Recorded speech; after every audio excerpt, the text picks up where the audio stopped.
La pregunta para comprender lo que es una ordenanza positiva es: cuando el Señor ordena a sus discípulos, a los apóstoles, que tienen que bautizar, ¿es algo inherente de la esencia de Dios mismo, del ser de Dios? No, o sea, Dios no bautiza, o sea, en la esencia de Dios no encontramos algo parecido como que Él se bautiza a sí mismo o que es un carácter de la esencia de Dios, pero sí es una ordenanza que el mismo Señor está dando para su iglesia para la continuación, y esto es lo que dice el primer parágrafo del capítulo 28, para que continúe en su iglesia hasta el fin del mundo.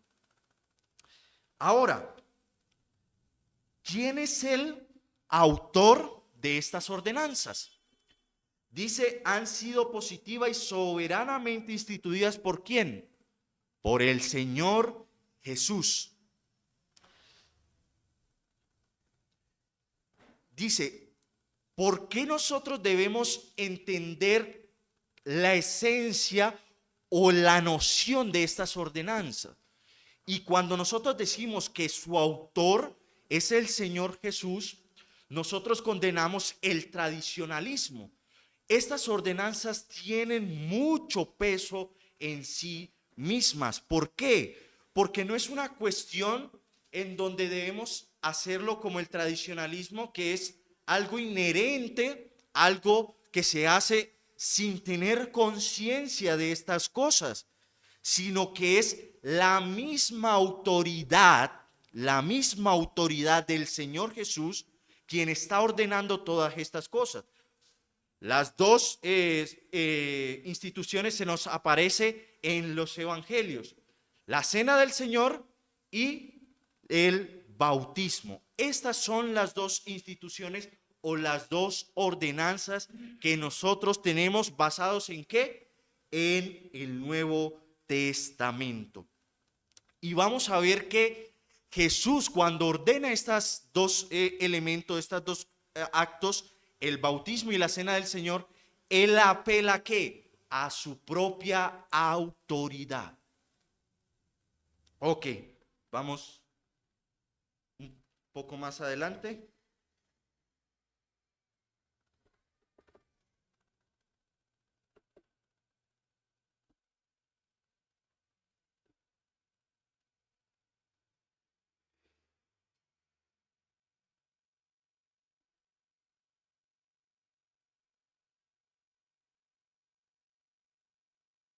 Ok, estamos allí. Que en la autoridad, el autor que tiene una autoridad por el cual él estipula estas ordenanzas. Y es que la respuesta a dicha autoridad es la continuación. ¿Por qué la iglesia tiene que continuar hasta el fin del mundo? Estas cosas porque el Señor ha dado su autoridad para que la iglesia prosiga con estas cosas. Y la continuación es ¿hasta qué? ¿Hasta qué punto de la historia humana la iglesia debe continuar con estas dos ordenanzas? Hasta el fin del mundo. ¿Con qué se ha de detener? Solamente una sola situación o un solo caso: el fin del mundo, que es la misma venida del Señor Jesucristo.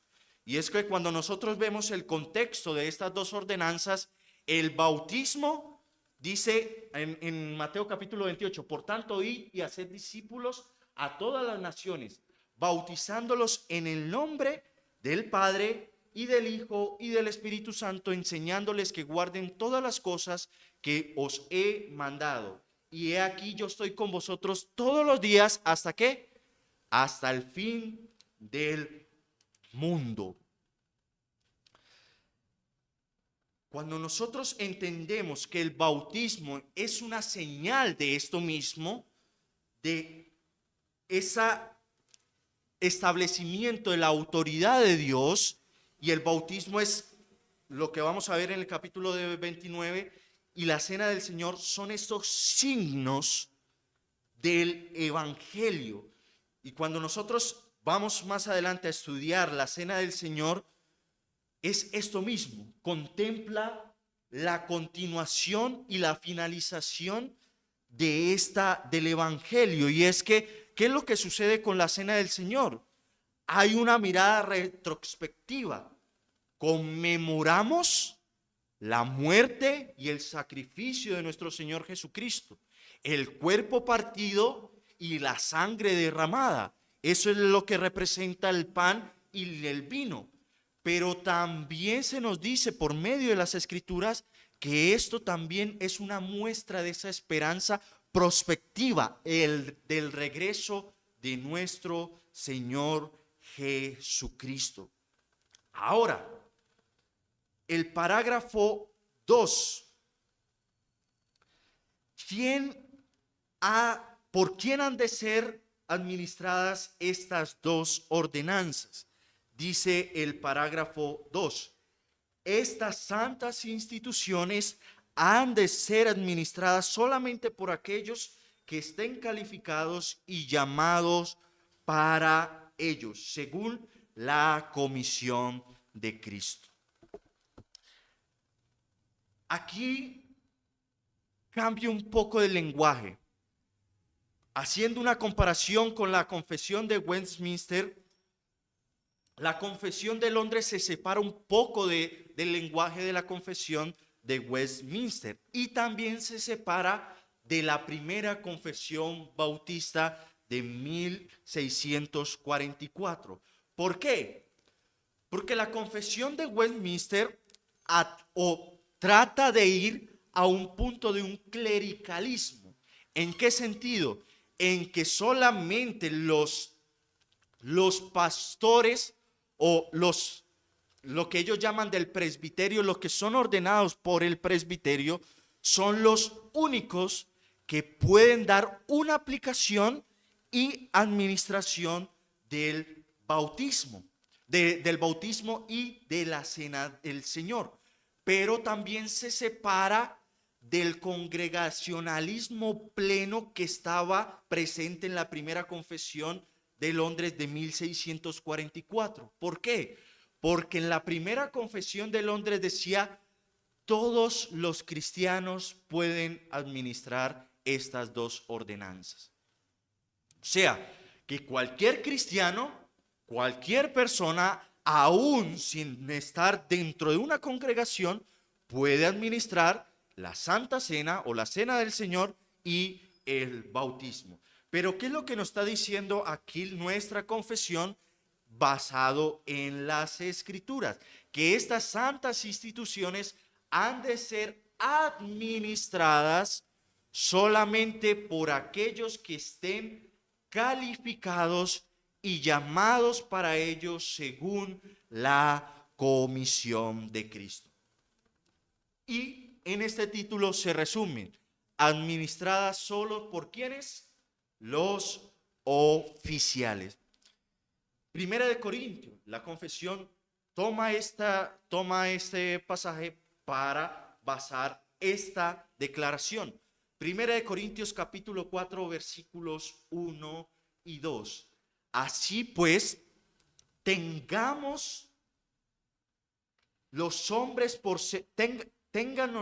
por servidores de Cristo y administradores de los misterios de Dios. Ahora bien, se requiere de los administradores que cada uno sea hallado fiel. ¿Qué es lo que está diciendo Pablo aquí? ¿Quiénes son los servidores de Cristo? Los oficiales de la iglesia. Y dice, estos oficiales de la iglesia son los administradores de los misterios de Cristo. Y esto que se requiere de los administradores, que cada uno sea hallado fiel. Son los administradores de Dios los que tienen la autoridad de dar a los siervos de Dios su alimento espiritual. Ahora, esto en cuanto al capítulo 28. Pasemos al capítulo 29. Y aquí se presenta un esquema del capítulo 29. Se nos presenta qué significa el bautismo. Lo vamos a ver en el párrafo 1. ¿Quién son a los que se le debe aplicar el bautismo? ¿Y cómo debe realizarse el bautismo? Dice el párrafo 1 del capítulo 29. El bautismo es una ordenanza del Nuevo Testamento instituida por Jesucristo con el fin de ser para la persona bautizada señal de su comunión con Él en su muerte y resurrección, de estar injertado en Él, de la remisión de pecados y de su entrega a Dios por medio de Jesucristo para vivir y andar en novedad de vida. ¿Qué significa el bautismo? Hechos 8:34-38 dice: respondiendo el eunuco, hablando del etíope y Felipe, dijo a Felipe: te ruego que me digas, ¿de quién dice el profeta esto? ¿De sí mismo o de algún otro? Entonces Felipe, abriendo su boca y comenzando desde esta escritura, le anunció el evangelio de Jesús. Y yendo por el camino llegaron a cierta agua, y dijo el eunuco: he aquí hay agua, ¿qué impide que yo sea bautizado? Felipe dijo: si crees de todo corazón, bien puedes. Respondiendo dijo: creo que Jesucristo es el Hijo de Dios. Y mandó a parar el carro, y descendieron ambos al agua, Felipe y el eunuco, y le bautizó. Primero, ¿qué significa el bautismo? Hay en esta definición del párrafo 1, hay un significado personal y pactual. ¿Cómo empieza el párrafo 1? El bautismo es una ordenanza ¿de qué? Del Nuevo Testamento o Nuevo Pacto. La palabra Nuevo Testamento también significa Nuevo Pacto. Y es que en esto nosotros debemos entender una cosa: si bien el bautismo no salva, formaliza la salvación en una transición o parte de una ceremonia de un pacto entre Dios y esta persona que se bautiza. El bautismo dice que la persona está bautizándose, o sea, está unida a Cristo, es instituida por Jesús con el propósito ¿de qué? De ser para la persona bautizada. Es una señal de su comunión con Él en su muerte y resurrección, de estar injertado en Él. ¿Qué significa en Él? ¿A quién se refiere? A Cristo. Y esta señal de estar injertado en Cristo no es otra cosa que la unión con Cristo. Ojo, vamos armando qué significa el bautismo. En este se nos da un significado personal y pactual. ¿Qué significa? Es una ordenanza del nuevo pacto que es dada por el mismo Jesucristo. Es de una forma personal de Jesucristo. Es el mismo Jesucristo que da la institución directa, con el fin de que la persona bautizada muestre una señal de comunión con Él, con Jesucristo, en su muerte y su resurrección, de estar injertado en Él. Entonces, como primer propósito del bautismo, es una muestra o una señal de que el cristiano, aquel que ha creído, está injertado, está unido en la muerte y resurrección de Cristo, que está unido a Él. Pero no solamente es que está unido a Cristo, sino que también Romanos capítulo 6, versículos 3 y 5. ¿O no sabéis que todos hemos sido bautizados, que todos los que hemos sido bautizados en Cristo Jesús, hemos sido bautizados en su muerte? Porque somos sepultados juntamente con él para muerte por el bautismo, a fin de que como Cristo resucitó de los muertos por la gloria del Padre, así también nosotros andemos en vida nueva. Porque si fuimos plantados juntamente con él en la semejanza de su muerte, así también lo seremos en la semejanza de su resurrección. Aquí nos muestra este significado del bautismo, este propósito del bautismo. Es mostrar de que lo que está diciendo aquí Pablo en Romanos capítulo 6, versículo 3 al 5 es una verdad en aquella persona que está tomando la acción del bautismo. Pero también nos muestra otro propósito y habla acerca de la remisión de pecados. Ojo, y aquí debemos aclarar, el bautismo, el acto del bautismo en sí mismo perdona pecados, no, pero sí es una muestra de aquello que ya ha sido efectivo, de aquello que ya ha sido hecho una realidad dentro de cada creyente. Lo que la confesión quiere decir no es que el bautismo limpia de pecados, pero que sí está relacionado con el perdón de pecados directamente. ¿Por qué? ¿Qué es lo que sucede con el bautismo? No limpia de pecados, lo que limpia de pecados es la sangre de Jesús que nos limpia. Lo que estamos diciendo es que el bautismo sí está vinculado al perdón. Es lo que decía acá, acerca de su muerte y su resurrección. Aquella persona que procede al bautismo habla acerca de esa semejanza en Cristo de la remisión de pecados. Muestra esa virtud o esa realidad hecha en el interior de la persona. Ahora, yo me pregunto, la mayoría aquí son padres. Todos ustedes han registrado a sus hijos ante el ente legal. El registro de un niño es una declaración pública de que ese niño que ustedes tienen es hijo suyo. La pregunta es a partir de que ustedes lo registran en el asiento legal, que esa personita recién nacida es hijo suyo? No. Desde el momento de la concepción, mucho antes de que usted diera fe legal ante el Estado de que ese hijo es suyo, la realidad ya estaba hecha. Ese niño era hijo suyo. Pero hay una relación directa entre ese asentamiento legal a una realidad ya establecida.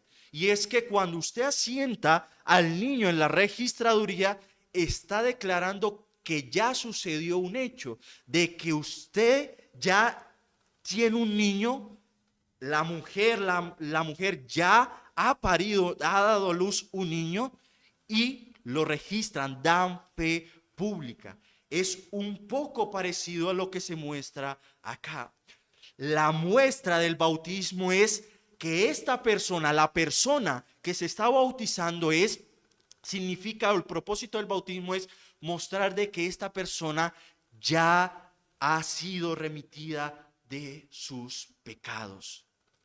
Ahora, vamos con 2 puntos, de que está unida a Cristo y de que han sido remitidas sus pecados. Pero la confesión también nos muestra otro propósito.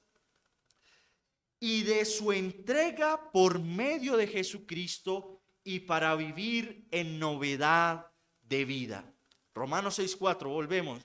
Porque somos sepultados juntamente con él para muerte por el bautismo, a fin de que como Cristo resucitó de los muertos por la gloria del Padre, así también andemos en vida nueva.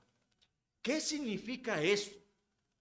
Que aquel que se está bautizando refiere que está andando también en una vida nueva, consecuencia de esa remisión de pecados que el Señor entrega la capacidad de poder vivir una vida nueva.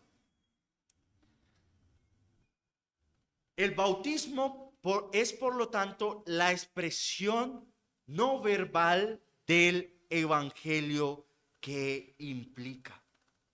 ¿Qué significa esto? En pocas palabras, que el bautismo ilustra el evangelio. El bautismo ilustra el evangelio. Y cuando nosotros visualizamos el bautismo, el acto del bautismo, podemos visualizar también el evangelio. El simbolismo del bautismo, la inmersión, simboliza la conversión. Y cuando la persona emerge, simboliza esa unión con Cristo en que va a empezar una vida nueva en Cristo Jesús.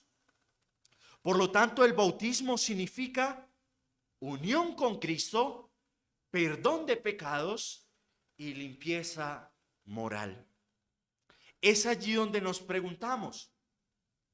Y la confesión de Londres, y aquí es donde nos apartamos de la confesión de Westminster. ¿Por qué? Por medio de la palabra hemos visto que eso significa el bautismo.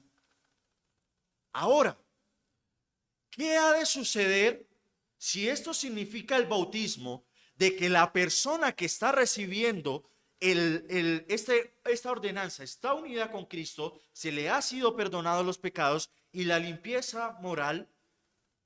¿Qué significa? ¿A quiénes han de ser aplicado el bautismo? A creyentes que han entendido estas cosas.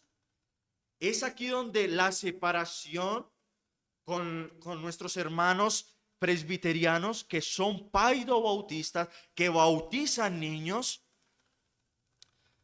aquí empezamos a separarnos. Y ante todo, debo decir que si usted le dice a paidobautista serio, a teólogo serio, que el perdón de pecados, que esta implicación consecuente a lo que nos está diciendo las Escrituras, que esta implicación de perdón de pecados, de unión con Cristo y limpieza moral, es aplicada, esta misma aplicación es aplicada a un niño, ellos te van a decir, no.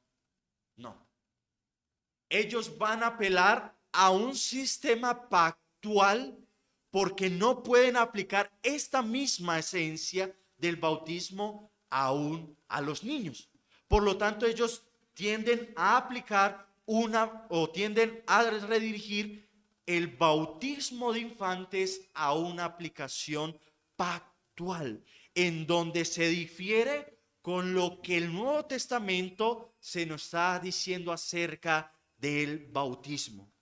Y es que el bautismo, como bien lo definimos aquí, lo resumimos, es unión con Cristo, perdón de pecados y una vida nueva, o sea, limpieza moral. Ahora, ¿quién debe ser bautizados? Párrafo 2. Los que realmente profesan arrepentimiento para con Dios y fe en nuestro Señor Jesucristo y obediencia a Él son los únicos adecuados para recibir esta ordenanza. Aquí volvemos a Hechos capítulo 8. Respondiendo el eunuco, dijo Felipe, te ruego que me digas de quién. Felipe le presenta y le anuncia a Jesús a través de todas las Escrituras. Dice, ¿tengo algo que me impide ser bautizado? Le dice, si bien crees con todo tu corazón de que Jesucristo es el Señor, puedes hacerlo. Respondiendo dijo, creo que Jesucristo es el Hijo de Dios. ¿Y qué fue lo que pasó? Paró el carro, descendieron ambos al agua, Felipe y el eunuco, y le bautizó. La respuesta de quienes han de ser bautizados es solo los creyentes, solo los que profesan arrepentimiento para con Dios. Y esto es consecuente a lo que significa el bautismo. Porque si nosotros decimos que el bautismo es unión con Cristo, es perdón de pecados, es limpieza moral, ¿quiénes son los que cumplen esto? Los creyentes, aquellos que están unidos con Cristo. Solamente aquellos que están unidos con Cristo, que se les han sido perdonados los pecados, son los que pueden profesar arrepentimiento para con Dios. Y también estos mismos que han sido conscientes de su pecado, de su maldad, y han reconocido la necesidad del Salvador, pueden tener fe en ese Salvador en el cual creen. Y por consecuente, ¿quiénes son los que pueden ser bautizados? Los que también les obedecen a Él. Aquellos que le obedecen a Él son los únicos adecuados para recibir esta ordenanza. Ahora, ¿cómo nosotros podemos declarar esto? El pasaje clave es Juan capítulo 1 versículos 12 y 13. Mas a todos los que le recibieron, a los que creen en su nombre, les dio potestad de ser hechos hijos de Dios. ¿Cuál es el único medio para que se nos sea dada la potestad de ser hechos hijos de Dios? Los que le recibieron, los que creen en su nombre. Ahora, pero esto solamente estaba en el Nuevo Testamento, porque pues la teología paidobautista aplica siempre al Antiguo Testamento, de que eso se había de cumplir en el Nuevo Pacto. Jeremías capítulo 31, versículos 31 y 33. Desde el Antiguo Pacto ya se hablaba esto. Dice el versículo 31, he aquí que vienen días, dice Jehová, en los cuales haré nuevo pacto con la casa de Israel y con la casa de Judá. Versículo 33, pero este es el pacto que haré con la casa de Israel después de aquellos días, dice Jehová. Daré mi ley en su mente y la escribiré en su corazón, y yo seré a ellos por Dios y ellos me serán por pueblo. ¿En quiénes escribiría su ley en la mente y en su corazón? En aquellos con quienes está haciendo pacto. ¿Cuál es el propósito de que Dios escribiera la ley en la mente y en el corazón de aquellos pertenecientes a este pacto? Para que les obedezcan. Para que le obedeciere. Dios coloca la ley en la mente, en el corazón de cada uno de los creyentes para habilitar la capacidad de que nosotros podamos cumplir la ley de Dios. Por lo tanto, solo aquellos que tienen esa capacidad pueden recibir el bautismo. ¿Y quiénes son ellos? Creyentes que han determinado, o sea, tienen el raciocinio para entender estas cosas. Nosotros, ahora vamos al párrafo 3. Dice, el único elemento exterior.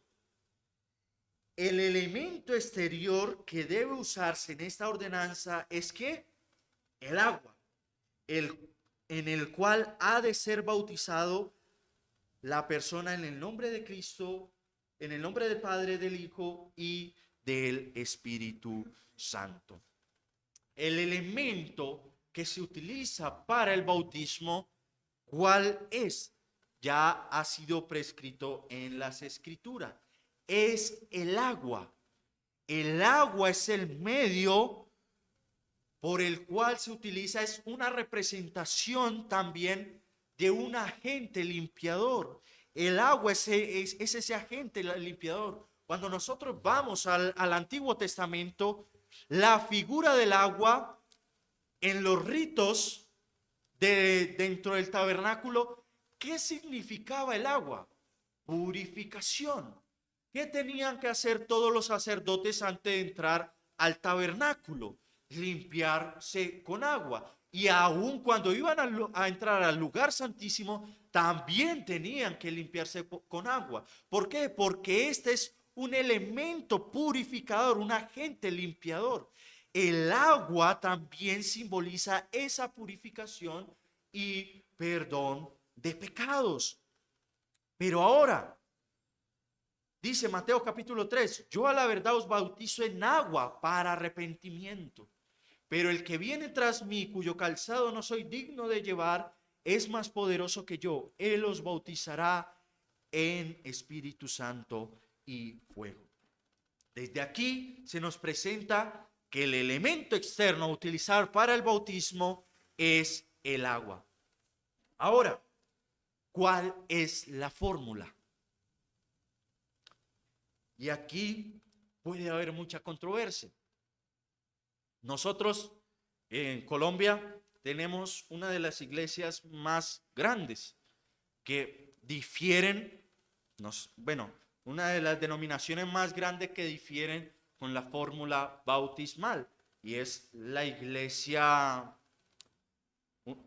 Pentecostal Unida de Colombia, que son unitarios. Ellos dicen solamente es en el nombre ¿de quién? De Jesús. Pero cuando nosotros vamos a Mateo capítulo 18, versículo 20, dice en las propias palabras de nuestro Señor, Jesús se acercó y les habló diciendo, toda potestad me es dada en el cielo y en la tierra. Por tanto, id y haced discípulo a todas las naciones, bautizándolos en el nombre singular. Que ellos dicen, no, ustedes creen en nosotros somos de tres dioses, una pluralidad. No, es un solo Dios. Por eso aquí se nombra en el nombre, porque es un solo Dios. Pero ese Dios habita en quién? Es la singularidad. O sea, dentro del Dios no es la palabra, no es manifiesta, subsisten las tres personas de la Trinidad. En el nombre, un Dios, del Padre y del Hijo y del Espíritu Santo. La fórmula correcta que desde el principio se ha utilizado es en el nombre del Padre, del Hijo y del Espíritu Santo. Este tipo de personas van a decir, no, esto es un invento del concilio de Nicea. Pero cuando nosotros vamos a la Didache o la Didache, que es un documento cristiano del primer siglo, él va a decir el correcto uso o la correcta fórmula del bautismo en que se han de bautizar los creyentes es en el nombre del Padre, en el nombre del Padre, del Hijo y del Espíritu Santo. Documento cristiano del siglo I. Desde el principio esta ha sido la fórmula. ¿Por qué? Porque ha sido la fórmula en la cual el Señor instituyó esta ordenanza. Y es que la base de las ordenanzas de cómo debemos aplicar o hacer uso, ejercicio de estas ordenanzas, se encuentran es en el Evangelio, en la misma institución de dichas ordenanzas. Nosotros vamos a ver cómo se ha de administrar y cómo se ha de ejecutar la cena del Señor. Nos vamos a la institución de la cena del Señor en la última cena. Pero también cómo hemos de ordenar o cómo hemos de ejecutar la ordenanza del bautismo hemos de ir directamente a la institución directa de nuestro Señor Jesucristo en el Evangelio. Ahora, el párrafo 4, la forma correcta. Otro punto de discrepancia. La confesión de Westminster dice que el correcto uso, la correcta administración del bautismo es por aspersión. Pero nuestra confesión de Londres, basado en lo que nos dice la palabra de Dios, en este versículo a continuación, Primera de Corintios y Colosenses capítulo 2, versículo 12, nos muestra la correcta forma de administrar esta ordenanza. La inmersión de la persona en el agua es necesaria para la correcta administración de esta ordenanza. Primera de Corintios, capítulo 10, porque no quiero, hermanos, que ignoréis que nuestros padres todos anduvieron bajo la nube y todos pasaron en el mar, y todos en Moisés fueron bautizados en la nube y el mar, sepultados, Colosenses capítulo 2, versículo 2, sepultados con él en el bautismo, en el cual fuisteis también resucitados con él mediante la fe en el poder de Dios que le levantó de los muertos. Aquí en Colosenses capítulo 2, versículo 2 y 1 Corintios 10, 1 y 2, se nos muestra la forma. ¿Qué es lo que simboliza la inmersión? Precisamente lo que hablamos en Romanos capítulo 6, en la muerte y la resurrección.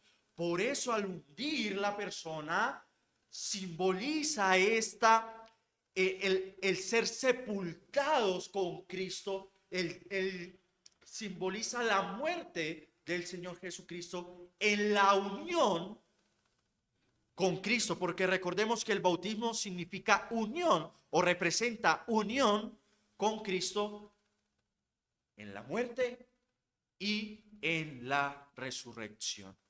Por eso la inmersión se nos muestra como la forma correcta de la administración de esta ordenanza. Ahora, como conclusión, ya para cerrar y pasar al tiempo de preguntas. Primero, el bautismo fue instituido ¿por quién? Por Jesucristo. No es un invento de la iglesia, no es un invento de los apóstoles, no es un invento de los padres de la iglesia, ni algo que nosotros quisiéramos ejecutar o imponer. No, fue el mismo Señor Jesucristo con un significado en específico por el cual instituyó el bautismo. ¿El bautismo es para quién? Según lo que ya estudiamos, según lo que leímos por medio de la palabra, es para los creyentes. El bautismo representa ¿qué? Unión con Cristo, perdón de pecados y limpieza moral. Por lo tanto, toda persona que no demuestre o que no muestre estas tres cosas, no se le ha de aplicar el bautismo. Por eso nosotros creemos firmemente que aunque los niños están aquí en la iglesia, son instruidos en la iglesia, no ha de aplicárseles el bautismo. Porque, ¿qué es lo que sucede? Esto no es hereditario. Esto no es, en cierta manera, lo que nosotros creemos es cada persona tiene que declarar estas tres cosas: unión con Cristo, perdón de pecados y limpieza moral. Es ahí donde podemos decir puede aplicársele el bautismo. ¿Por qué? Porque la palabra es eh, cuando ya obtienes acceso a algo, o sea, mm, ya fue validado. O sea, cuando por medio de la renovación del Espíritu cumple estas tres cosas, ha sido validado para demostrar, recordemos, el bautismo, mostrar públicamente estas tres cosas: la unión con Cristo, el perdón de pecado y la limpieza moral. El bautismo no salva, pero sí es la formalización del que ha sido salvado. Es por eso lo que decía ahorita. Si bautizamos a un niño, ¿qué estamos diciendo? Ese niño ya creyó ese bebé ya creyó en Cristo, ya ha sido salvado, pero ¿estaría correcto según lo que nos muestra la Escritura? No, porque este niño no tiene la conciencia de lo que significa todas estas cosas. El bautismo es la señal externa del nuevo pacto. El bautismo es la señal externa, y esta es un punto importante, externa del nuevo pacto. Y es que también aquí debemos entender que la persona que dice creer en Jesucristo, que dice ser transformado, pero no procede al bautismo, es una incoherencia también allí. ¿Por qué? Porque es precisamente la obediencia a las ordenanzas de Jesucristo. Es la evidencia externa, la formalización externa de que esta persona ha sido salvo. Y por último, el bautismo se debe hacer en el nombre del Padre y del Hijo y del Espíritu Santo, mostrando el Dios Trino, el cual nos ha creado y el cual también aquí mismo está su autoridad, en el cual ha dado estas dos ordenanzas. Ahora, preguntas para reflexionar. ¿Simboliza el bautismo para ti no solamente las bendiciones del Evangelio, sino también tu respuesta salvadora al Evangelio? ¿El bautismo es simplemente para ti un acto externo? ¿Es un acto superficial? ¿Es un acto porque lo requiere la iglesia? ¿O realmente estás viendo las bendiciones del Evangelio?